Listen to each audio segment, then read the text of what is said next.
Hello, I'm Sister Mercy. I spoke with a choir earlier today and I felt the need to share with you an aspect of what I shared with them because it's very important and it's something that we seem to have forgotten. My scripture references will be 2 Corinthians 5:17 to 21 and 1 Corinthians 3:4 to 15. Please read them on your own. They're popular scriptures, but I'm just going to pick a few things from there. We find Paul rebuking the Corinthians and saying, who is Apollos? Who is Paul? Well, laborers, Paul planted, Apollos watered. What does it matter? It is God that gives the increase. And from that passage, we see Paul referring to those of them who labor over God's vineyard as servants and as co-laborers with God, as each one doing their own part in one big field.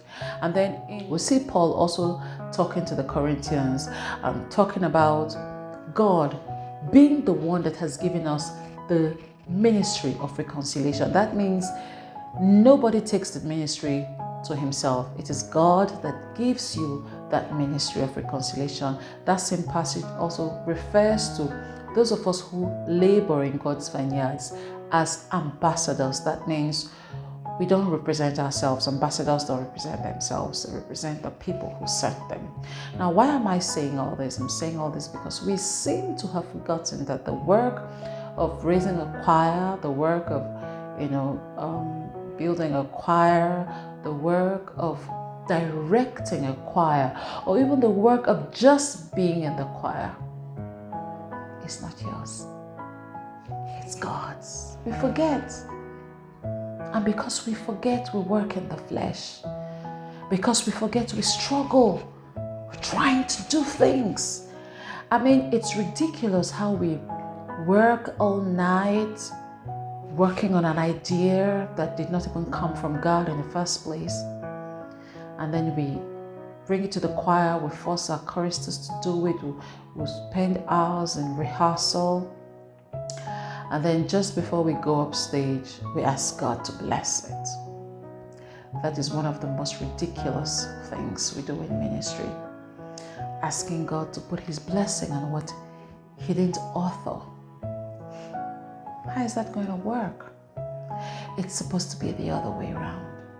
You were supposed to get your ideas from Him. He's supposed to whisper in your ears and tell you, this is what I want you to do. And then you're supposed to take that whisper and come to Him in fellowship and say, Lord, this idea, blow it up. I want to say it. I want to do exactly what you want me to do. I mean, it's the same God who gave Moses a template for the temple. The same God who gave them step by step everything, even up to what He expected His priests to wear. Do you know that it was God that told them what they were going to wear, what they were going to put on? So if that God can be that detailed, why do we think His ideas will be lame? Why are we trying to put the hip on God? Like trying to modernize Him. So when you think you have a great idea for your choir and you don't bring it to God, or you don't even allow God to give you the ideas, and you just run along. It's not your work. The work is God's. It is He that should tell you what to do. It is He that will tell you the songs He wants to hear. It is He that will tell you what you want to do. Now, does that mean we are zombies and we can't think or reason? No. But God is the author of creativity. And then when He gives you an idea, He expects you to run with His idea. So this is just a reminder, dear chorister, for this work is not yours. You're not supposed to do it in the flesh. Stop working in the flesh. Stop stressing. Allow God. It's His work. He called you. He gave you the ministry of reconciliation because that's what we're doing. Your music, your choir has to do everything to point people to God, not to you.